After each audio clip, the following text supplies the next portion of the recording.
Now, I thought it would be useful to do a quick synopsis of each of the topics. This might span over a couple of videos. Maybe I should do a video for each topic. We'll see.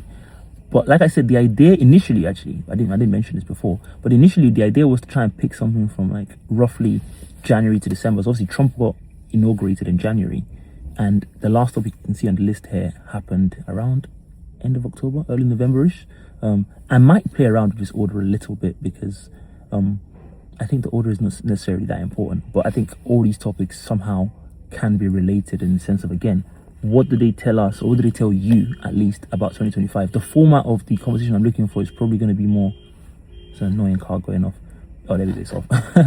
It's really going to be more like an interview style. So hopefully, we are going to be having guests, but we'll see how many people, feel brave enough to come up.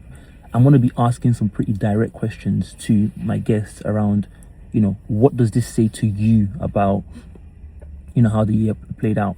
I'm someone who really loves hearing about individual opinions. So I don't really like talking to people about topics and they're like, well, the sense is generally some people think, no, I don't want to hear what some people think. I want to hear what you think.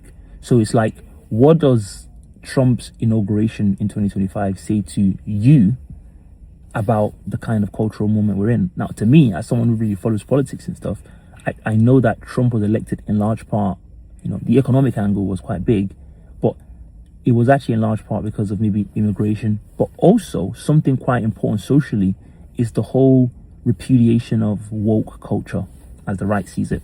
So Trump came in, and you have people in his, cabinet like Stephen Miller and all these people who care a lot about the white man has been forgotten, and it's up to us to reclaim the dignity of America as a white Christian nation. And that does clearly have a lot of social effects, because for the longest time woke has kind of been seen as like a positive thing where we're being more, at least people saw it as being more considerate of other people's feelings, respecting people's differences, and like the LGBT or you're neurodiverse, etc. Now Trump came in large part off the back of a lot of people rejecting that and saying this has gone too far. And there are, I guess some people, even people that agree with that, I've seen like there's been a lot of liberal worship of our differences or identity over all else. There's a whole joke about liberal feminism being like, oh, we don't want America to stop bombing, other people and other women in other places. We just want it to be like a black woman, trans, whatever, doing the bombing, and this is like equality. And that's been a massive thing where a lot of people farther to the left have been saying we don't really want to have this endless fixation of identity. What's interesting about that though is like people like Trump and Stephen Miller kind of play identity politics in